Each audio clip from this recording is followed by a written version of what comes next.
everybody's maturity, thinking capacity, the way we process information, the way we do things is different from a different generation perspective. Now, how do we work with each other is an important thing in the workplace, because those things have caused conflict in the workplace as well. Welcome to the Business Behind Your Business, conversations to help your business grow and thrive. Hi, I'm Paul Sweeney, founder of Pretium Solutions, Chartered Accountants and Certified Business Advisors, hosting the Business Behind Your Business.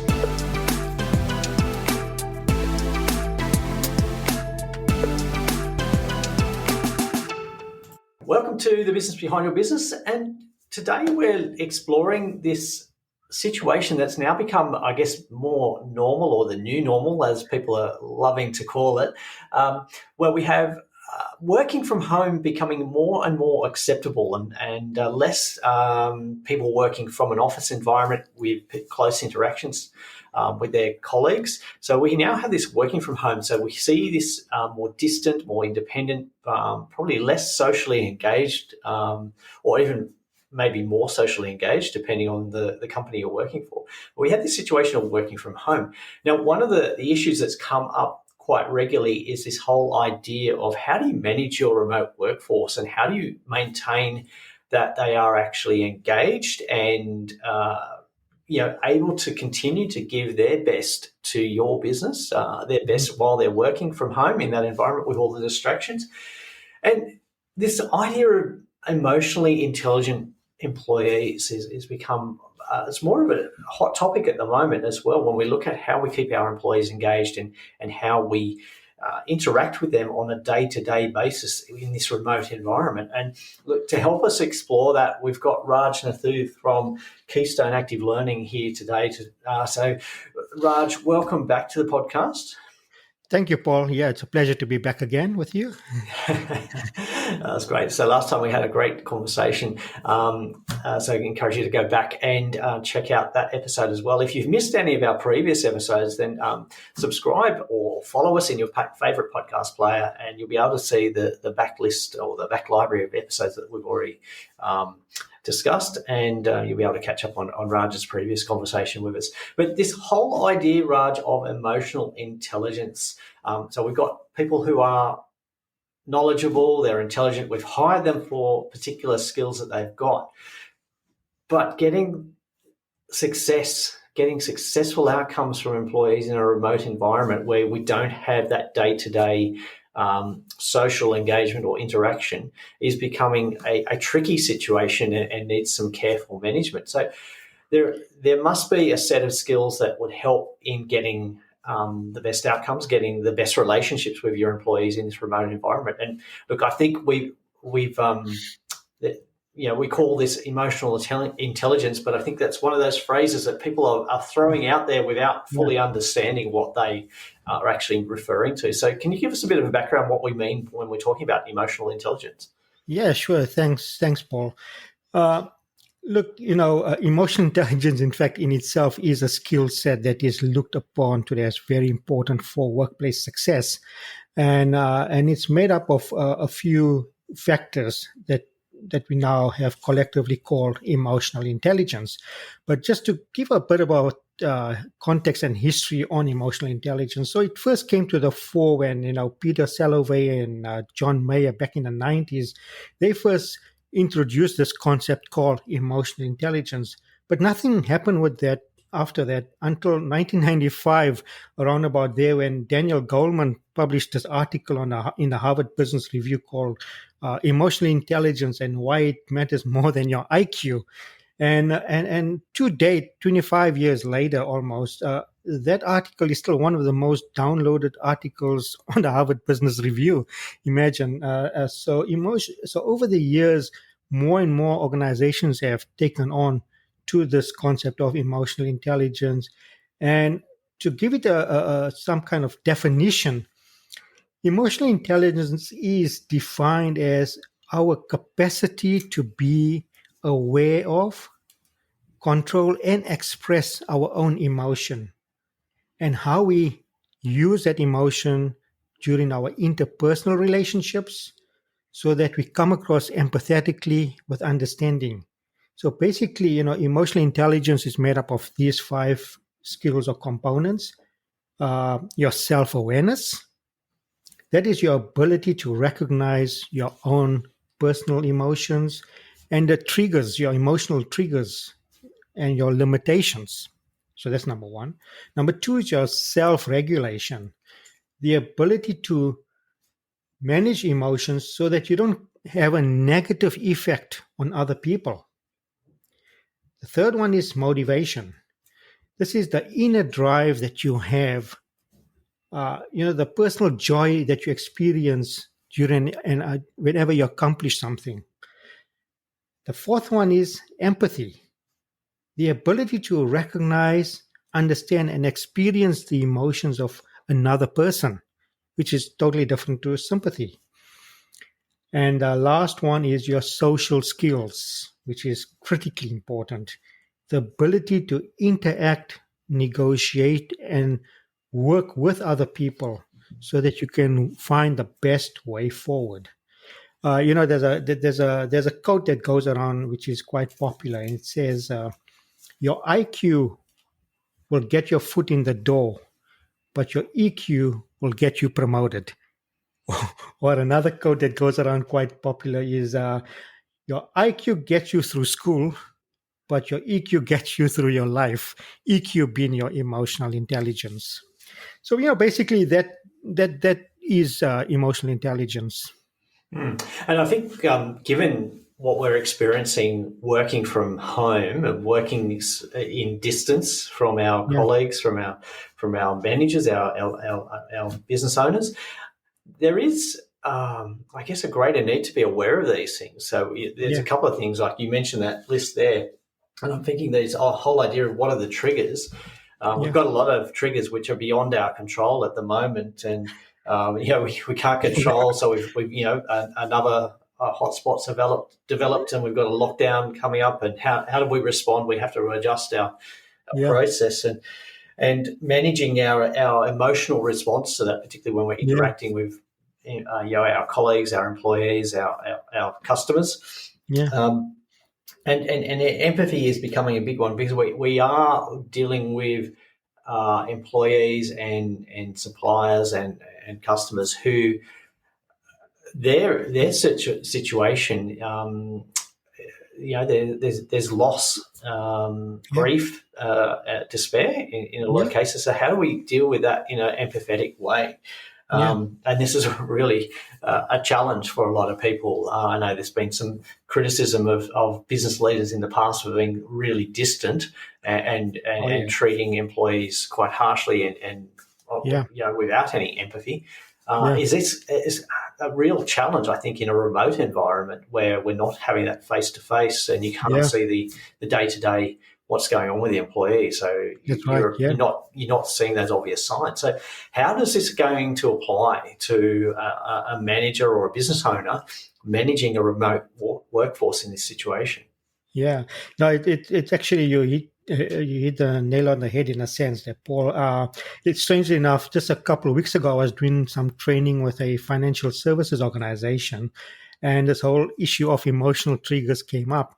Well, we were doing a whole session on emotional intelligence just to put some perspective to this, and one of the participants actually said, "Well, I don't really believe in all this fluff," and so I sort of left it at that, and to see where it goes as the session goes on. And so as a session drawn on, and we actually came to this topic on emotional triggers. And so I asked him, I said, "Tell me, Tony, what actually, you know, pees you off in your workplace?" And he says, "Well, if people don't give me things in a specific manner, if they give me information in a haphazard way, not specific order, not properly labeled or on time or things like that, those things really anger me." So I said, "Well, that is emotional intelligence. That's your emotional trigger." Now, other people around you need to have that empathy to know how they need to communicate with you. And that's what we're talking about in terms of our interpersonal relationships and communication styles with each other. So these things, have always been there, but we're not aware of them. And then now that we've become aware of it as a science, emotional intelligence is proving to be an integral part of workplace interpersonal relationships. So who does it really apply to? In a sense, it applies to everybody in the workplace, because communication is an integral part of what we do every single day, whether we're talking with our internal clients or talking to our external clients. Communication is a core feature of everything that we do. Now, having empathy for the person you're speaking to or speaking with is critical. If you're in a customer service role, for argument's sake, you need to know that person who's calling you, what their pain points are and what their situation is. A simple example, my wife works for an insurance company.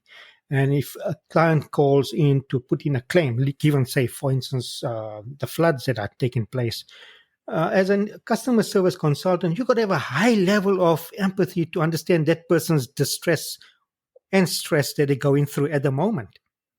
Because you got to be able to put yourself in their situation, that they just lost all their belongings right now, and they want to put in a claim because they want to be restored to a level of comfort that they were before the flood. So that requires high level of emotional intelligence for you to be able to do that, because as a customer service consultant, you're going to get a lot of calls because of the situation that has just happened right now. But you need to be manage that stress, which is another factor or component of emotional intelligence, stress tolerance. So as a customer service consultant, you got to manage your stress, but at the same time be empathetic to the person that you are communicating with and understand their situation.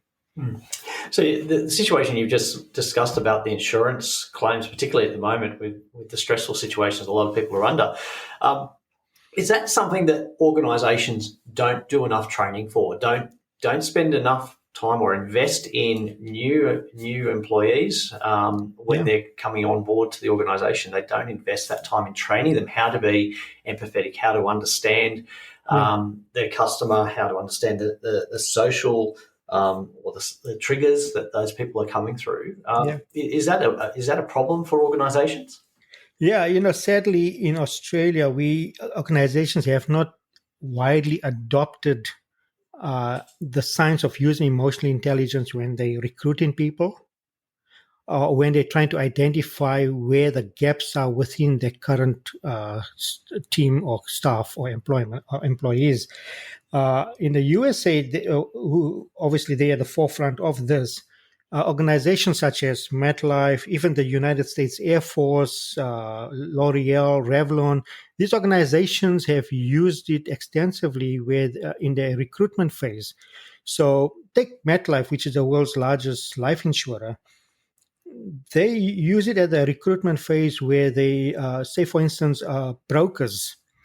For a broker to be able to sell life insurance, they got to have high levels of empathy, because when you are communicating with a potential client, you got to understand what that client's situation is and what kind of insurance they will need for their beneficiaries.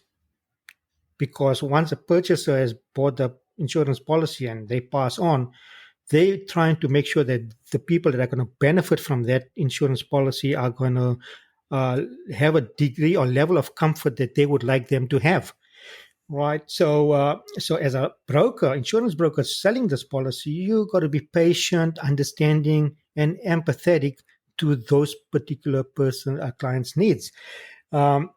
So MetLife, what they actually did was they actually ran a emotional intelligence quiz among all the existing brokers, and they found that the brokers that were the ones that sold the most policies were those that had high levels of empathy and emotional intelligence in their scores, whereas those that had low levels of emotional intelligence and low levels of empathy tended to not stay long in their particular job role, and they also sold less insurance policies.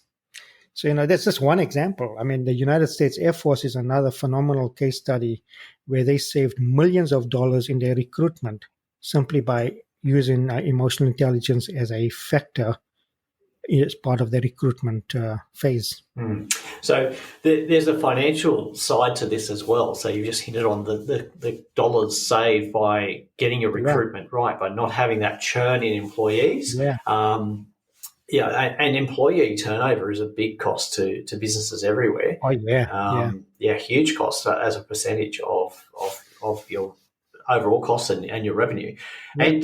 And I guess the other side of it that you've talked about there is this whole idea of particularly in that sales environment and life insurance as a key example, is that need to show empathy, that the more connection you had and the empathy you show to your potential customer, the more likely you are to convert that prospect to a sale, and that improves the profitability of the business.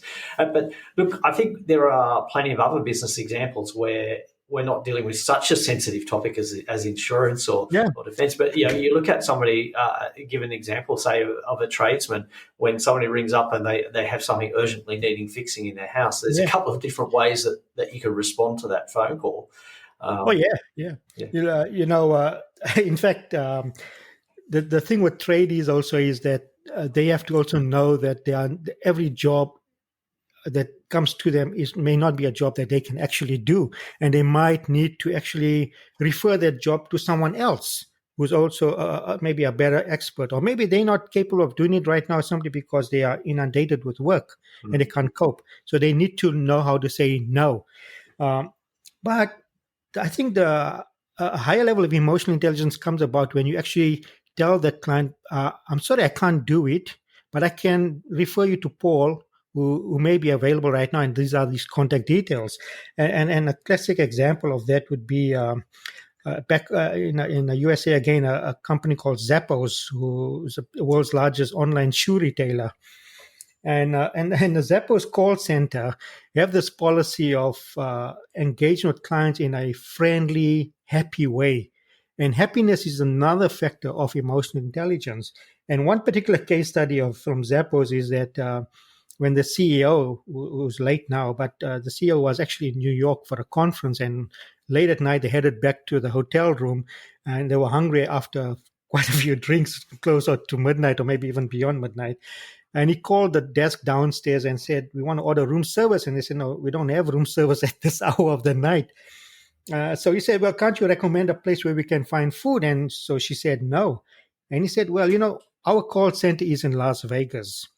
We're in New York. And I bet you that if you have to call the Zappos call center in Las Vegas and ask them where I can find food here in New York, and this is my address, they'll be able to tell me." And so she took on the challenge, and she actually phoned the Zappos call center. And the call center operator obviously was a bit bemused, but nevertheless, he said, "Well, hold on. The address if you go, a couple of 100 meters in this direction or that direction, you'll get a pizza takeaway, or you'll get a hamburger place, or whatever the case may be."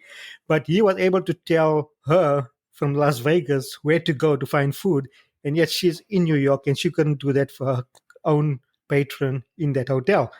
And this is what we're talking about, emotional intelligence, that if you have high levels of happiness,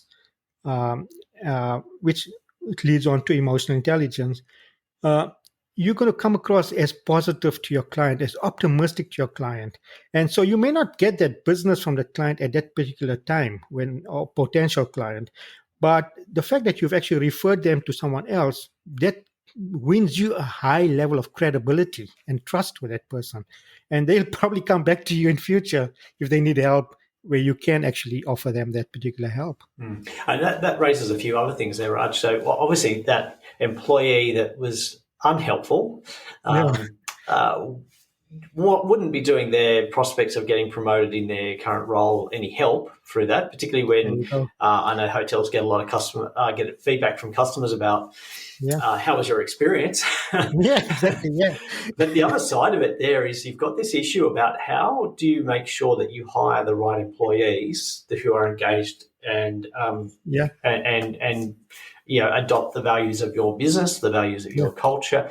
And look, I think that's probably a conversation in its own. Actually, and then the other side of that is we see a lot of,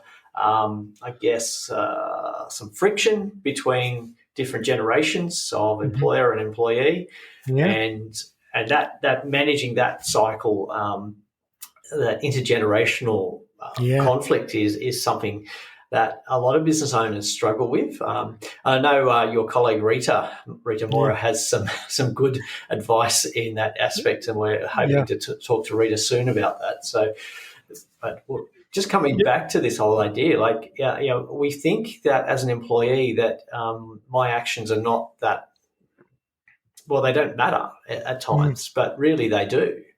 Oh, yeah, they do. Look, I mean, firstly, you're absolutely correct. We are going through a period where we have some workplaces have up to 5 generations of people, different generations of people working in the same environment. Everybody's maturity, thinking capacity, the way we process information, the way we do things is different from a different generation perspective. Now, how do we work with each other is an important thing in the workplace, because those things have caused conflict in the workplace as well. And there's no way that we can avoid conflict. But the question is, how do we manage that conflict? What do we do with that conflict? And that's where emotional intelligence comes in. That what is my ability to manage my own emotions and make sure that I understand what the emotions are of the other person, and make sure that I still am able to have a positive interpersonal relationship with this person, because I'm going to be working with this person all the time, Mm. rather than to have a conflict situation where uh, you don't want to come to work because of the work, because of the toxic work environment. Neither does the other person. So people start leaving because managers don't take action. And this is where we ask ourselves that what are the uh, f- what are the specific areas that managers need to be strong in to be able to manage their team from an emotional intelligence perspective. And through research, we've identified 4 areas where managers and leaders need to be very strong. Number one is that they have to be able to communicate the vision of their department and the organization. So, firstly, the vision of where the organization is going, and then the vision of the department in the context of the vision of the organization. And this is critically important today in these COVID times, in this pandemic times, because people tend to work remotely. And if the vision of the organization, the goals of the organization are not continuously communicated to people working from home, working remotely, coming seldom to, or coming even once or twice a week to the office only, um, they lose touch of where the organization is going. And right now, if we bring Maslow's hierarchy of needs into context here, a lot of people are looking for job security. They're at the bottom of Maslow's pyramid. They're looking for job security. So they want that constant assurance from management that everything's okay, and that everyone's job is safe. Or we might go into reduced hours, or we might all take a pay cut, but everyone will still have some kind of a job. And taking on from your previous podcast, Paul, on the end of JobKeeper, this is even more critical going forward from 1st of April onwards, where JobKeeper is no longer there, and there's so much of uncertainty about what the future holds in store for small business, especially that have just a few employees. Everyone's looking for that kind of assurance. So that's number one, in terms of communicating a vision and giving them that assurity that everything's going to be okay, or telling them quite honestly that, look, we may have to uh, make people redundant, and it's better that you start looking for another job. So that's where the second one comes into play, and that is authenticity. Management have to be authentic. They have to do what they actually say they're going to do, rather than doing the opposite and then losing that integrity and trust with their workforce. The third one is the ability of managers and leaders to coach their teams, to coach their staff. So, in order to do that, managers and leaders have to firstly be coachable. They have to accept the fact that, I might need some coaching or training from a professional. And once I know how to coach, I'm going to be able to coach my team. Because look, your team looks up to you for direction. And if you're going to say, I don't know how, they don't know how either. So you have to be able to coach them. And then the last or fourth factor that we look at in terms of managers and leaders from an emotional intelligence perspective is uh, their ability to be innovative, the ability to solve problems, to make decisions. Now, we use a number of psychometric assessments as part of our coaching, and one of them is called the Core Competency Index, where we look at 25 different skills that you should have. Doesn't matter what kind of job role you perform. And one of those 25 factors is decision making. And sadly enough, from the hundreds of assessments we've run, decision making always comes at the bottom third of the list. And that is because people tend to procrastinate a lot. They tend to not be decisive when given important things to do or important decisions to make. They want to drag things along, maybe even pass the buck to another person rather than take on that task or risk of making a decision on a particular situation. Mm-hmm.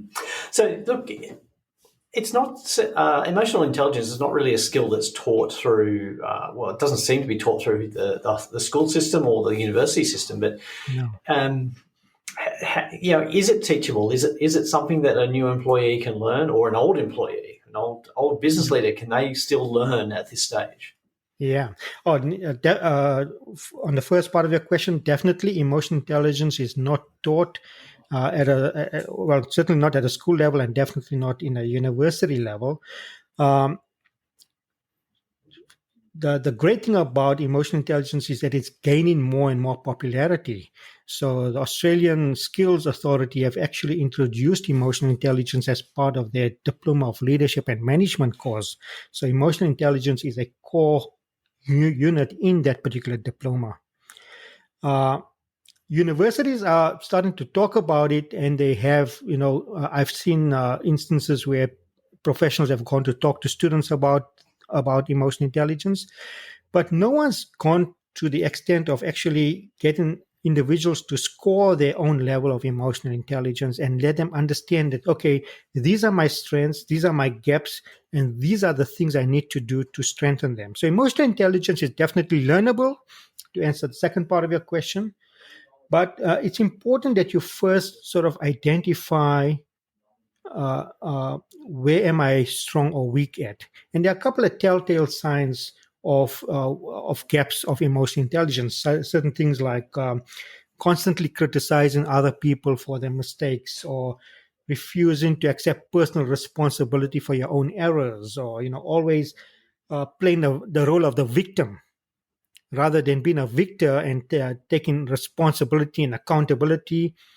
You rather be the victim and blame everyone else around you for everything that's happened to you. Another thing about low emotional intelligence is not taking feedback well from other people. So that could be another one of them. Or if you're working within a team environment, not willing to be a team player.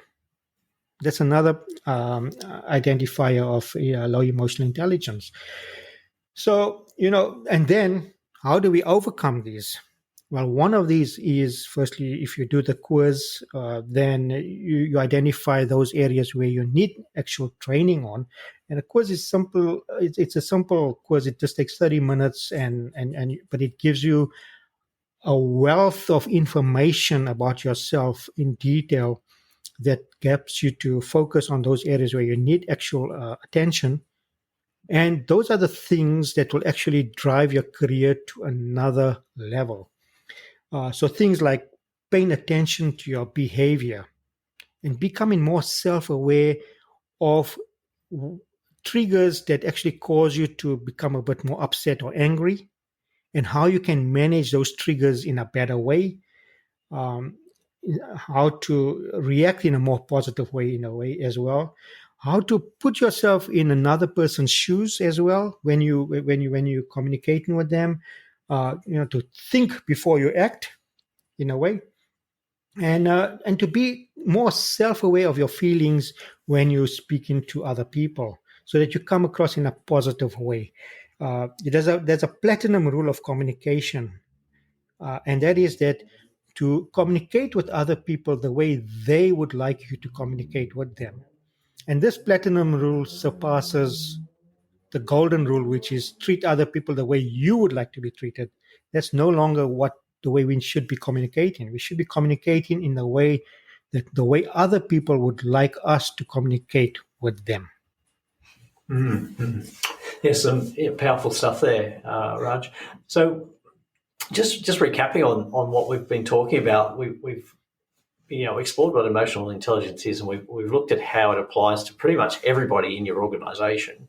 Yeah. And it applies to every role in basically every interaction you have with an employee or a colleague or a customer or a supplier. So it's a critical thing. So I guess the other question that remains to be answered, and I think we have already answered it, is why do we need it to be successful?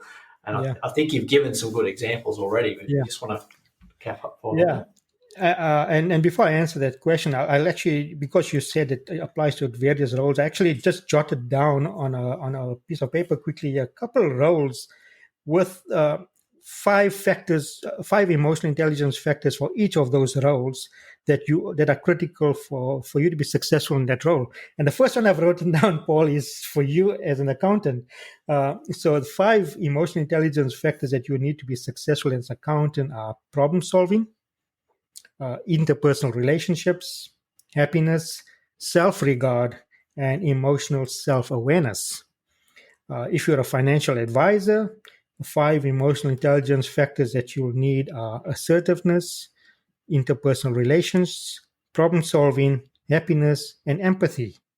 If you're in a customer service role, stress tolerance, assertiveness, happiness, interpersonal relationships, and self-actualization. And if you're a public servant, for argument's sake, you're in optimism, self-actualization, self-regard, independence, and assertiveness. But overall, to achieve overall job success, the 5 factors that are extremely important from an emotional intelligence perspective is self-actualization, which basically is being willing to help other people achieve their goals, because those will help you achieve your goals as well. So that's number 1. Number 2 is being happy in your role and spreading that happiness to other people as well. Number 3 is being optimistic in your role. Number 4 is having self-regard. And number 5 is being assertive. So those are 5 critical areas of emotional intelligence that apply to overall work success. Now, they basically also then partly answer your question as well in terms of what you need to be successful. And I've got a much more comprehensive list. And if anybody wants that list from me, I'm happy to share it with me. I've identified about 15 to 20 different job roles.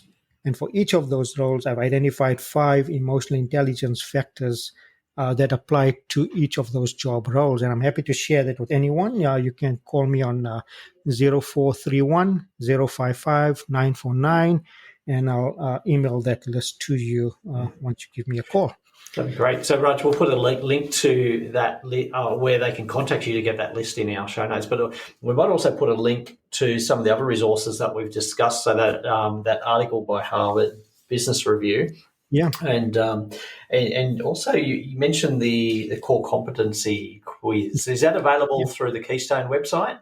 So that's available from us as well. The Core Competency Index, it's a skill set. It's a quiz that you do. It takes about 15 to 30 minutes, and it gives you your score on 25 different skills that apply to almost every role that you can think of doing or fulfilling. Yeah. Great, fantastic. So that's been really helpful to go through and hear you explain what emotional intelligence is and how it actually, with some practical examples, how it actually benefits you as a business owner, but also as an employee, and how it's important to have emotional intelligence to improve your chances of being successful. And we're looking for every aspect of running our business today that can give us a benefit or an advantage and help us be more successful and provide a long-term successful business. And also one that we really enjoy doing. There's no point turning up to a business if it's a hard slog and you're not enjoying it and it's not delivering financial rewards. So exactly, yeah. And so, Raj, we'll put your contact details in the show notes. As always, you can contact us on podcast@thebusinessbehindyourbusiness.com and reach out to us with any questions you might have. And look, if there's questions you have for Raj, we're happy to pass them on. And you can also engage with us on Facebook, Twitter, and Instagram. So, Raj, thank you again for your time today. It's been wonderful to have you back on the podcast. I've learned heaps, and I'm sure our listeners have as well. And as always, reach out to us and Raj for more information, or if you've got any questions, happy to help. So, Raj, thank you again. Only a pleasure, Paul. Thanks, and hope to see you soon again in the future. Fantastic. Thanks for listening. Do you have a question you'd like our team of experts to answer? If you do, send your question to podcast@thebusinessbehindyourbusiness.com. To hear more from the Business Behind Your Business, don't forget to subscribe using your favourite podcast player. Or you can visit the businessbehindyourbusiness.com website.